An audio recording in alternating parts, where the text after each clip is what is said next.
Let's talk about homophily and the ripple effects of events. These are two patterns that we can discern across a network. Homophily is a principle that says social contact between any two similar people is much more likely than social contact between any two dissimilar people. If we're alike, we're much more likely to interact. If we're different, we're much more likely not to interact. This is a probability of 2 nodes. As we'll see, when we take a look at the entire network, sometimes we see something different. But let's stick with the definition there. Homophily can be observed on just about any socially meaningful trait. Not toenail length. Not whether our belly button is an innie or an outie. These are things that we don't notice. These are things that we don't use to make distinctions in our society. But most physical traits or social traits that are not physical, religion, ethnic history, those are all dimensions along which homophily can be said to exist.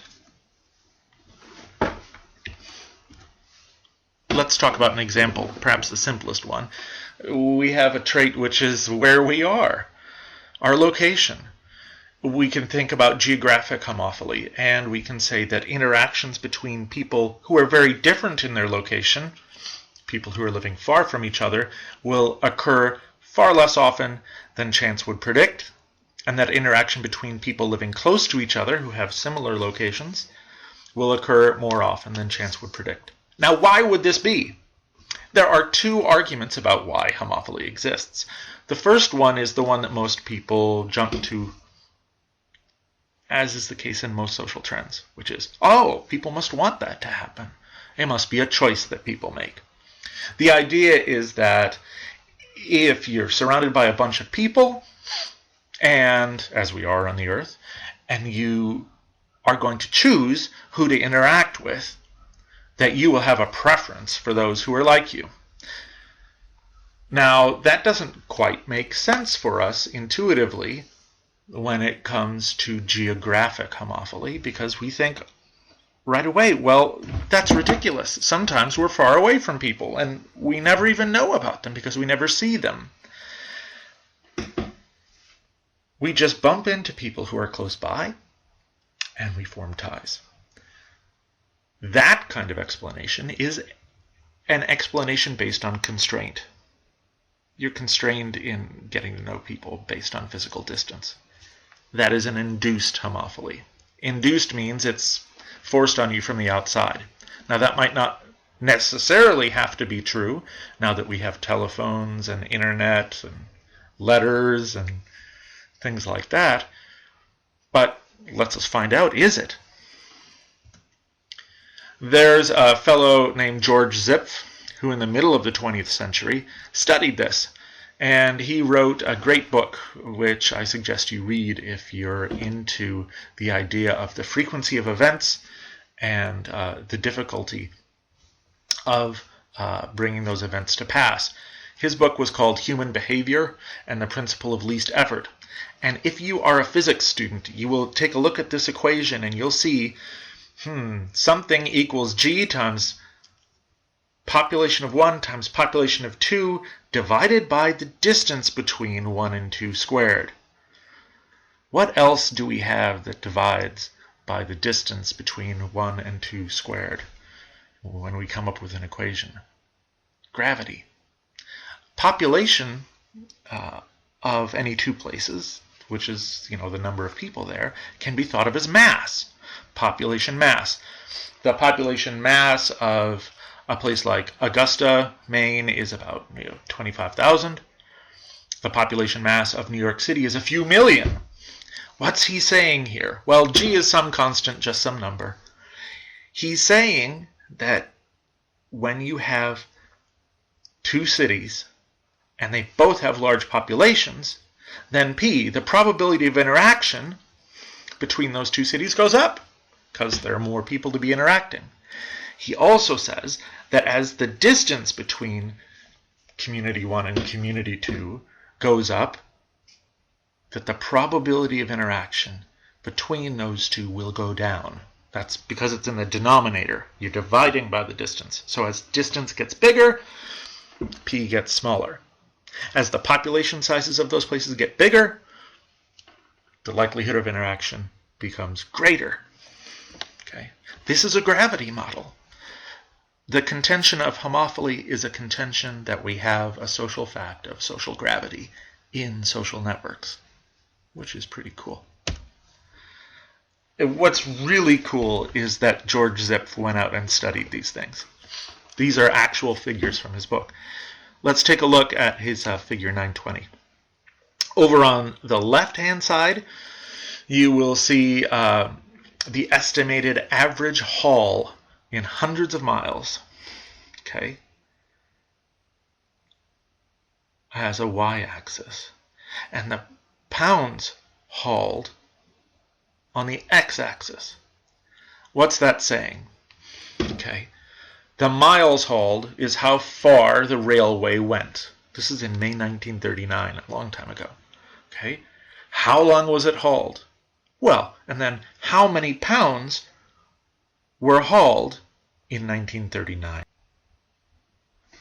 Okay, the hauls that covered long distances, that's high up in the graph, didn't sum up to much in terms of pounds. The hauls that had short distances added up to hundreds of thousands of pounds. What does this mean? It means more is hauled over shorter distances. Much less is hauled over long distances. What's a railway haul? It's a connection between two places. More connections happen over shorter distances. Figure 920b over on the right. The estimated distribution of toll messages. This is by AT&T. This is phone calls in 1948. In October 1948. What do we find? The number of messages that travel a long way is lower. If you look at the number of messages, only 100 messages in the lower line, you see a dot there? Only 100 messages go about 2,000 miles. But it's a logarithmic scale on the x-axis. If you look over on the right, at line B, you'll find some dots there that are telling you that way over 10,000 messages, phone messages, traveled just between 100 and 300 miles. It turns out that there's geographic homophily. Bottom line, there are more phone messages that go shorter distances, far more. There are fewer phone messages that go longer distances, far fewer. It looks like people interact more, even over the phone, with those who are close by. Last semester, I asked students in an Introduction to Sociology class to tell me the state that they were born in. What state were they born in? Overwhelmingly Maine. Next most likely was this ring of New York, Pennsylvania, Virginia, a little far away, and then a whole bunch of empty states with no numbers in them at all. There is a proximity between where a person has been born and when they go to college. How can we think of that in terms of social ties? We can think about it in terms of moves. People move to places nearby. They are the tie. They are the thing that's communicated from town to town. From town to town, fewer people are communicated if the towns are distant. More people are communicated from town to town when the communities are close. So that over the lifetime of most Introduction to Sociology students, they stay within the state. We can get more detail on this thanks to Greg Lapointe, the Director of Institutional Research at the University of Maine at Augusta, who has studied the top 20 high schools, okay, in terms of the number of students they supplied for enrolled students at UMA in the fall of 2011. You can look at the list here. We can put them on a map. What do you see? Well, we're the University of Maine at Augusta, and there are a lot of schools that are centered around Augusta. There are some that are centered around Bangor. And what do we have? Our secondary campus is UMA Bangor. There are a few more that are centered around Rockland. I can tell you that the University College at Rockland, which is a UMA affiliate, and where UMA classes are taught, is the largest affiliate location in the state of Maine for the University of Maine at Augusta. Bath comes in just underneath that level. This is geographic homophily. Where people went to high school, where people go to take university classes. It's a short distance. The nodes in this case are the communities, and the communication again is the person. A community sends a person to another community, or a community sends a person, in this case, to a university. Let's go back to Zipp. We can take a look at the length of one-way trips in miles by trucks and passenger cars. This is again in the 1940s. And we can look at the number of trips that are taken. This is actual data that was collected, and what each dot tells us, okay, is some combination of the number of trips that were taken and the length of the trips. The trips, looking up the y-axis, the trips that are longest, like 1,000 miles in this period, didn't happen very often. The number of them is like 10. The trips that took about 100 miles, well, there were about 1,000 of them in this study. The trips that took 10 miles, about 100,000 of them. The trips that took 5 miles, it looks like about, on this logarithmic scale, about maybe 500,000. There are many more trips that are short than are long.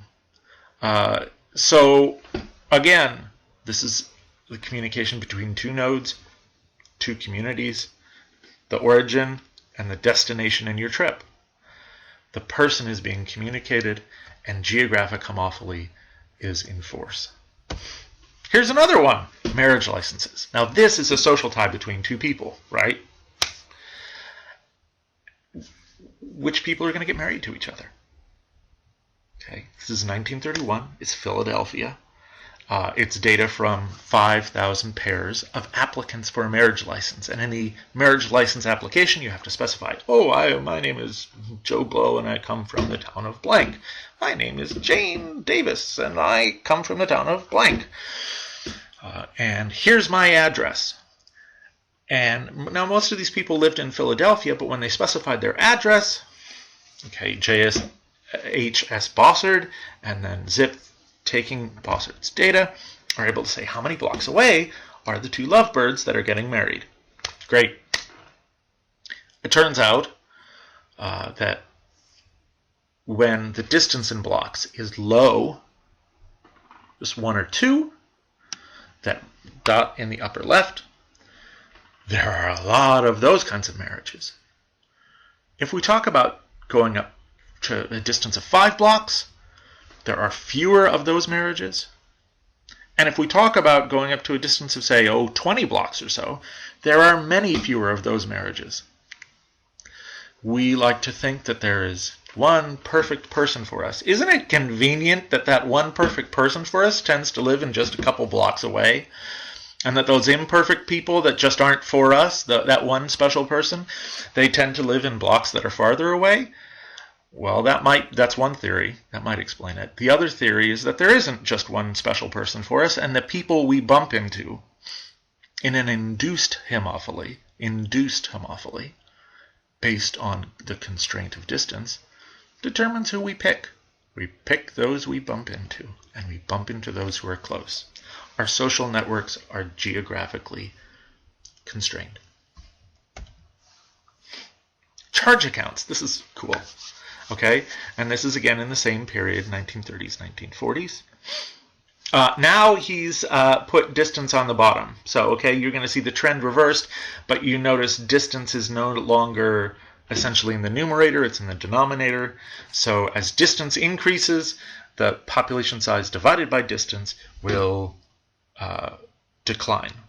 Okay, so it's a little counterintuitive, but the basic idea of this chart is that, how many people are getting charge accounts with Jordan Marsh Company in Boston, and how distant is their community in 96 cities and towns in Massachusetts, New Hampshire, and Maine. How distant is it from Boston? Okay, so each of those dots is a city or town in Massachusetts, New Hampshire, or Maine. Each of those communities has a distance from Boston. And then we can see, well, how many charge accounts are there with Jordan Marsh Company in Boston? Okay, as distance increases, which means that P over D goes down, you have fewer charge accounts. Most of the charge accounts are happening where distance is small, and therefore P divided by D is large. Geographic homophily. It occurs again and again. It's starting to look like a general social law, isn't it? Same trend here. Bus passengers between 29 cities during intervals of measurement in 1933 and 1934, which is why there are more than 29 dots. Again, now notice this is two population centers divided by distance, so it's the inverse of the effect. You see the effect if you take a look at this chart in more detail, that most passengers travel small distances. Many fewer passengers travel long distances. How about this? Newspapers. The number of different news items in the Chicago Tribune with a date line mentioning a particular city. You'll notice this in the newspaper. Read one of them sometime. They're great things. They'll start off, June 20, 2012, Boston, Massachusetts, or, September 7th, 2012, Baltimore, Maryland. And the date line there that gives the date and then the name of the city tells you what the article is about. It's about something that happened in Boston, or it's about something that happened in Baltimore. Okay, well, the Chicago Tribune is a newspaper that's in Chicago in the 1930s and 40s here. And again, we've got the inverse of distance here, so it's kind of the opposite effect. You've got to flip it in your mind. As distance goes up, and therefore as that figure P1 times P2 divided by D goes down, there are fewer news items mentioning that distant city, okay, in the Chicago Tribune. What about close by cities? Well, they're mentioned more often. What is that? It's a social tie. It's a network connection between two towns, and the connection is a mention in a newspaper. All connections between Chicago and other towns. They put a W up there, and that's the date line for Washington, D.C. That has a huge number of items, even though it's kind of in the middle in terms of distance from Chicago, which if you look on a map, Washington, D.C. is. That is a special case. It's an outlier, and that's because Washington, D.C. is our nation's capital. And so there are a lot of stories about the nation's capital. But otherwise, the trend follows. We can update Zipp. Okay, that stuff was, a long time ago. 80 years ago, 70 years ago. But this study, called Urban Gravity, a model for intercity telecommunication flows, looks at telephone calls in Belgium on your mobile phone. How long is the call? that's an indication of the strength of the tie, right? If it's a short call, it's just, whatever. It's a long call in terms of seconds. 10 to the 6 seconds? Wow. Okay. That is a significant contact. That's like, you're talking to your best friend, you're talking to your mate.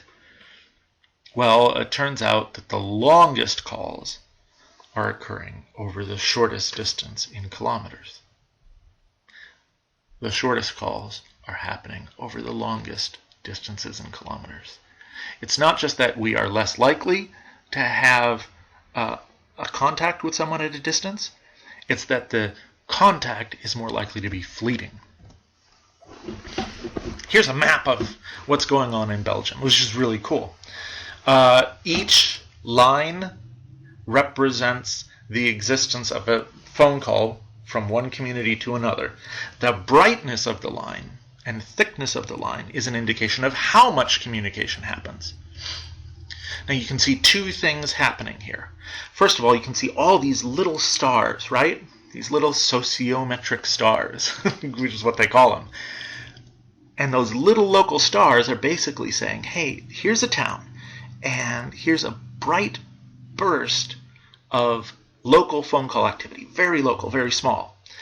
Then you see a few bright streaks really shooting across the country of Belgium. And what is that telling you? Those few bright streaks are between places where there's a lot of people. So that, yes, it's distant, but there's so many people in Liège and Brussels, for instance, that there's going to be a lot of communication between them.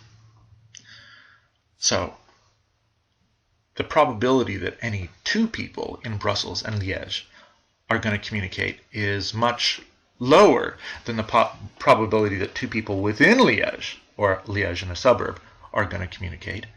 But there are just so many people to do it in Brussels and Liège that there's this huge volume of it anyway. This is geographic homophily. 1971, a study of supermarket drawing power. This is business, man. This is economics. And this is a study of the probability of patronizing a store, going to a store, buying things. Okay. You have a few lines there, right? You have lines that say, hey, there's competition within a mile. Hey, there's a freestanding neighborhood here. Or, hey, this is the community shopping center. It doesn't matter. Those are all contextual variables. The pattern is the same. The greater the distance from a person's home to the supermarket, the less likely they are to patronize that supermarket, to go to it and shop there. That's geographic homophily. This one's really interesting, okay? The title of the paper is called Spacetime Dynamics of Insurgent Activity in Iraq. The authors are Townsley, Johnson, and Radcliffe. What you have here are three maps of space. And if you look carefully, okay, at the units down in A, then the units of distance in B, and the units of distance in C, you'll see that it's like a zoom out is going on from A to C. The units of distance in A are just 0 to 5 kilometers, in B from 0 to 20 kilometers, and in C from 0 to 200 kilometers. That's the x-axis. The y-axis is the number of the number of days that have passed from the initial event. There's an initial IED attack, improvised explosive device attack, that happens. And these authors then study, well, is there a spread of insurgent activity? That's something that flows through networks. Okay. Insurgent networks set off a bomb one place. Where are they going to do it next? It's travel over space. And what you find is that there is a strong, dark areas, a very strong tendency for attacks to occur close by in the early days. and then as time goes on, for attacks to occur more distant. So that if you look at over at C, the farthest distance, okay, these attacks begin to occur over the longest stretch of days, up to 40 days. Two ideas. First of all, a second attack is most likely to happen close by to the first attack. Second idea, the insurgency in Iraq spread. The use of IEDs spread. It spread over space, but it took a lot of time to do that. That's geographic homophily. I've just been talking about homophily in terms of age, but we can think about homophily in other terms as well. We've talked about ego networks, a social network consisting of ego, that's me, and ego's alters, my friends or my other contacts. You'll be collecting some ego network data for your assignments, not for this week, but for an upcoming week. I've collected some ego network data from Introduction to Sociology students over the past few years. I've asked them to describe their own age, the year they were born, and then to talk about the people with whom they discuss important matters. That's a network tie, and it generates a set of alters. I ask them to tell me how old their alters are, the people they have contact with. And it turns out that there's a positive relationship there. The older that the ego is in the class, the older that their alters are. You'll notice that there are some egos who are 20 years of age who have alters who are about 40. And some egos that are about 30 years of age that have some alters that are about 50. 20 years of difference. What is that? Well, that's another kind of induced relationship, which is called parents. We tend to discuss important matters with our parents. Why do we do that? Because we've been stuck with them for so long, many of us. And as a result, this is an exception to homophily. And it occurs because people form social relationships when they're stuck together. It's a great example of an exception that proves the more general rule. Here's an interesting dimension of social life, education.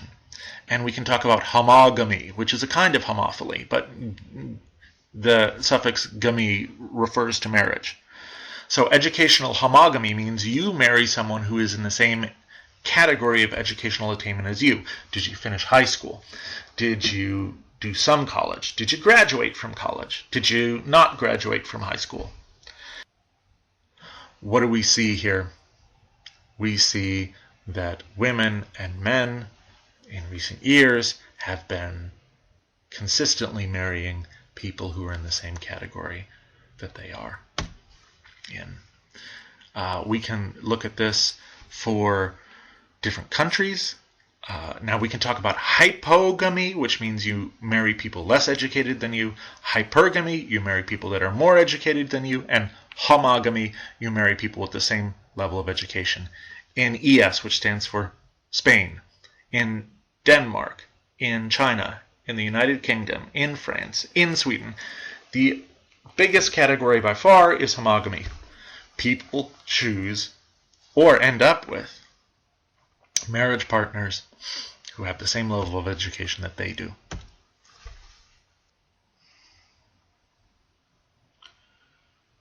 Does homophily mean necessarily that members of some groups will always interact mostly with members of their own group? No, not if the group sizes are very small. This is important because we have some groups in our society that are very small. For instance, people who are members of the Muslim or Jewish religions. People who have PhDs in biological anthropology. These are small groups, and because they're small groups, they have very little option but to engage in some social contact outside their group, and certainly at a rate that's higher than with larger groups. To see why, take a look at this example brought up by Peter Blau. Let's assume that there are groups of people. There are the whites and the reds. Now, at some point, there's going to be some connection between them. Someone's going to put up a tie. Well, what's the rate of association? What's the rate of tie formation? It depends on your denominator. There's one tie, right? But for reds, it's one out of the two reds that's doing it, okay, that's engaged in that tie. There are 4 whites over on the right. And so there's one tie to a red out of 4 whites. 1 out of 2 for reds, 1 out of 4 for whites. 1/2 is bigger than 1/4. Half of the reds are interacting with those outside their group. 1/4 of the whites are interacting with those outside their group. The rate of intergroup contact is bigger for smaller groups. You could try to fix this by making more of those ties, but every time you did, you'd still have to divide by just 2 for the reds, but you divide by 4 for the whites. No matter how many ties you draw, or no matter how few ties you draw, as long as there are some ties between the groups, and in any society there are going to be some, the rate of intergroup contact will be larger for smaller groups, even when homophily comes into play. What does this mean? Well, Peter Blau thought about homophily existing, number one, but also about the numbers of people in a population. And he said, well, we can think about this in a multidimensional way. That multidimensional space is called Blau space often. And what is it really? It's the idea that an education age space, like in this graph, right? It's just a graph with an x and a y axis. It creates a space that is just as real as geographic distance. And the number of people in any one spot, or in any other spot in this Blau space, determines how much contact there's going to be between people in those two positions. Homophily comes into play. These are results from the GSS, the General Social Survey, 1985, in which people were asked to describe those with whom they discussed important matters. For people who are 30 years old with 12 years of education, there's a dark area. Dark means more, a higher probability of interaction. Okay.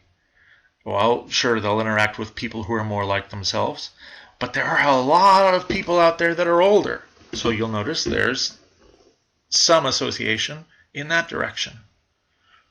The existence of large numbers of people who are older means that there are going to be some people, a 30-year-old with 12 years of education, are going to know who are older.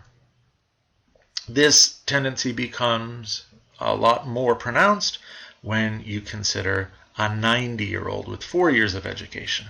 Now, how common is a 90-year-old with 4 years of education? It's not that common. So you'll notice for such a person that there's a little peak where they are. Low education, high age. But that there are so many people that are far away in this Blau space. A higher level of education,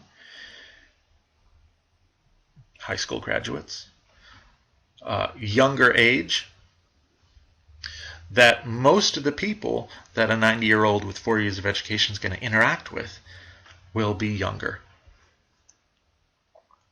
This is the interaction of population and distance, just like George Zipp said in the 1950s, but it applies to a space that is really only about social characteristics, not geography. We can think about this when it comes to racial and ethnic categories in the United States. There's a University X that I used to teach at. I won't name it, but I asked its undergraduates to describe the people that they discussed important matters with, using that general social survey network tie generating question. I also went to the Office of Admissions and I said, well, okay, how many people at this University X, which was in the woods, okay, separated from other towns, how many people are in all these different categories? This was not a commuter campus. It was a place where students lived on campus, formed ties on campus. Most of the ties they mentioned were students. 66% at this university were white or Caucasian, 8% black, 4% Hispanic, 13% Asian. You would think if there were randomly forming ties, that therefore it wouldn't matter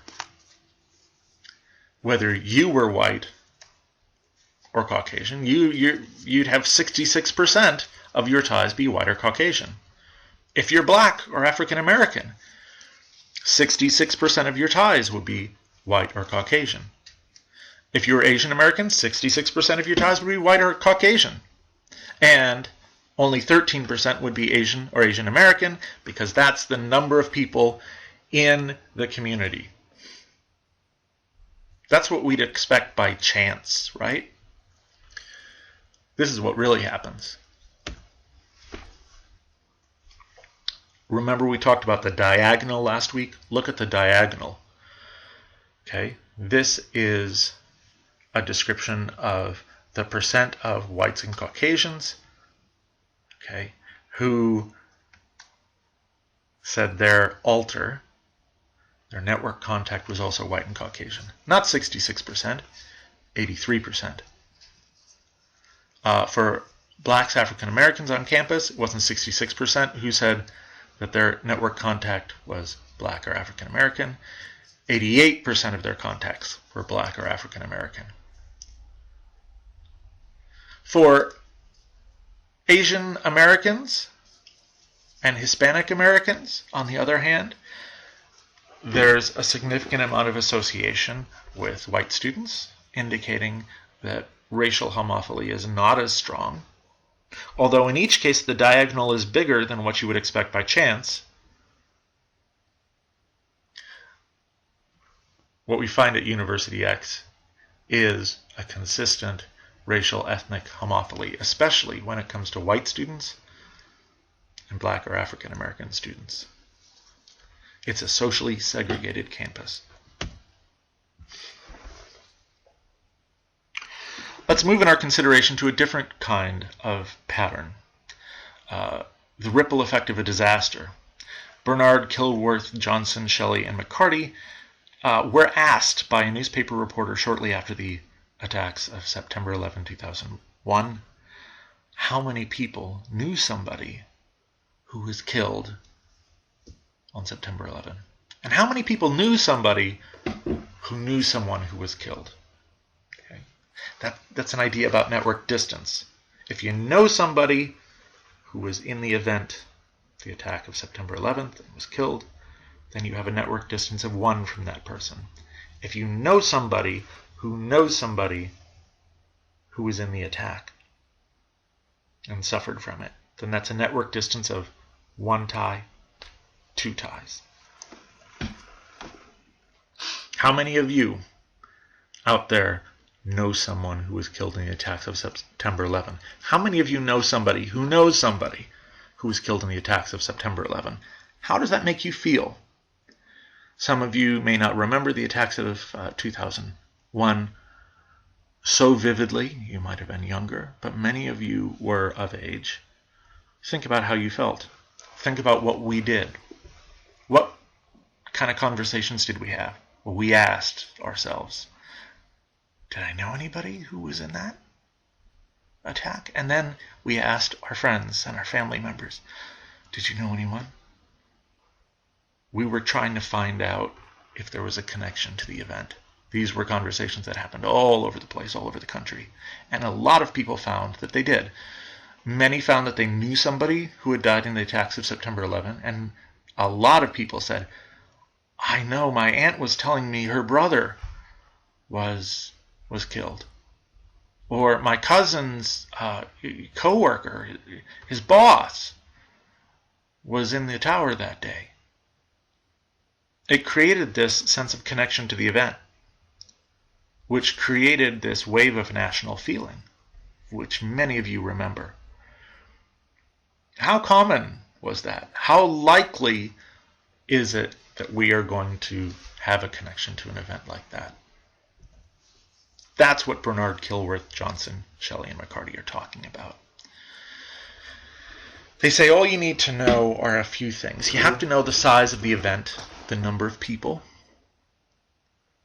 that were in the event that happened. You have to know the size of the population around you, like the size of the country within which the event happens. You have to know how many people a typical person knows. Bernard et al. Go on and they talk about all the standards by which you talk about knowing. For them, knowing a tie means you know them by face or by name. You've seen them in the last year. You could call them up.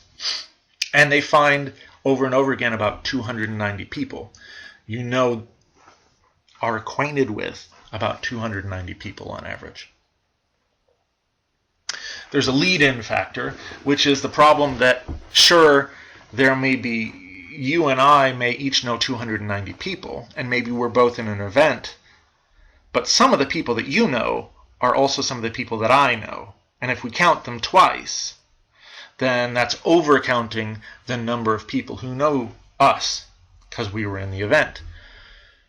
So they've actually studied how much overlap there is, and in turn, if you want to control for that, you just divide by 1.6, and that takes care of the problem.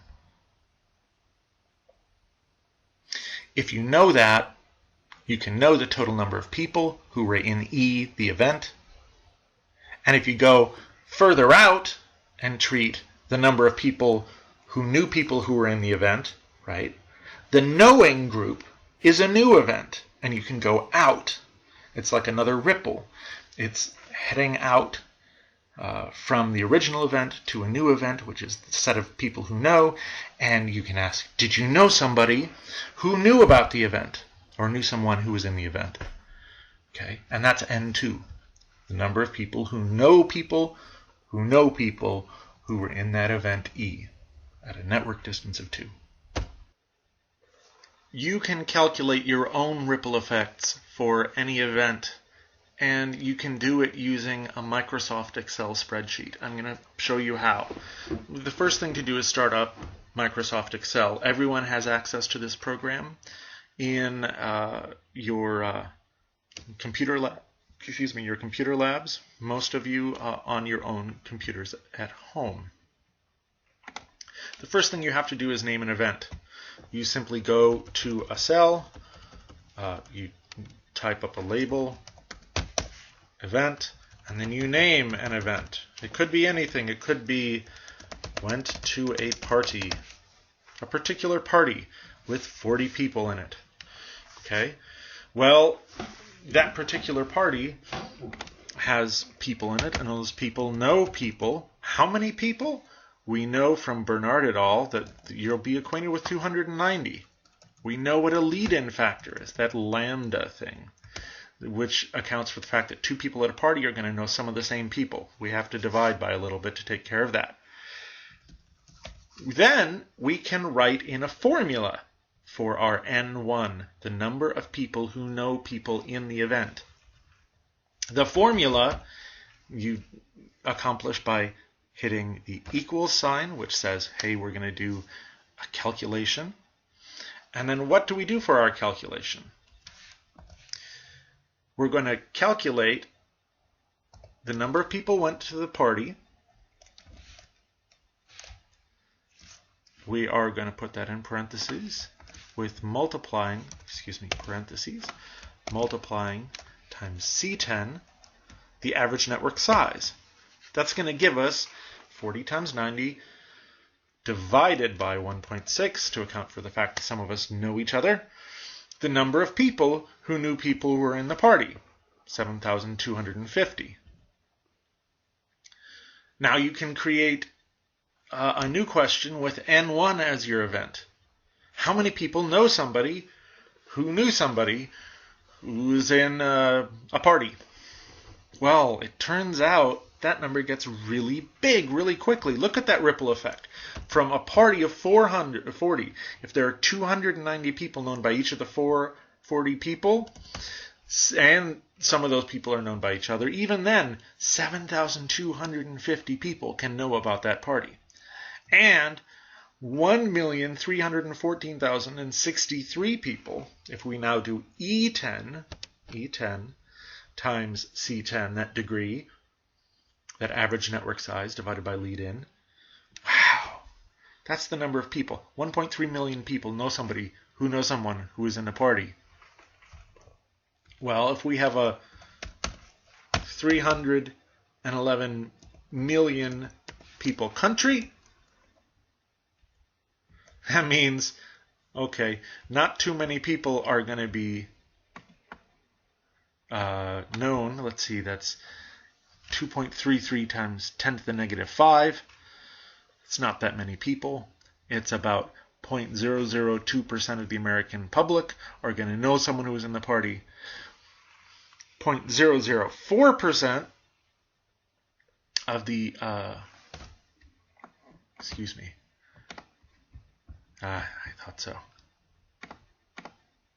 Yes. 0.4% of the American population is going to know someone who knows someone who was at your little party. That's not bad for a party of 40 people. Keep that in mind the next time you have a party. You can do that to replicate Moody's results about how many people in the Middle East, with a population of 547 million people, knew someone who was killed by U.S. forces. That's 7.5 million of them. If we talk about acquaintances and we use a low estimate, 11.4 if we use our high estimate of how many people are acquainted with other people. That's 1 or 2 out of 100 people in the Middle East know someone who was killed by U.S. forces. That's going to say something. 100% if we assume that each person knows 192 or 290 people, 100% of the Middle East knows someone who was killed by U.S. forces. This goes a long way to explaining politics of resentment in the Middle East. Just as we can take this similar numbers and we can talk about the effect of, in the United States, people reacting to the attacks of September 11. Why do we all feel connected? Because we're not that distant in network terms from the event. Most of us know somebody who knows someone who died that day. We can study more lighthearted events. Number of people who go to the Super Bowl, 68,658 this past year. 4% of the American population, 12.4 million people. 4% of the population. If you divide that number in E by the number in G, which is the U.S. population, you get 4% of the U.S. population knows someone who went to the Super Bowl, is acquainted with them. And all of us, 100%, are acquainted with someone who's acquainted with someone who went to the Super Bowl. We all have that connection to that Super Bowl experience, whether it's vicarious or not. We can do the same thing with an event of the number of people who went to the Republican National Convention a couple of weeks ago. We could do it with small numbers too, like the fact there are 54 people who've been killed by lightning each year in the United States. That means that there are 9,700 people who were killed by lightning. 1.7 million people who know people who were killed by lightning in a particular year.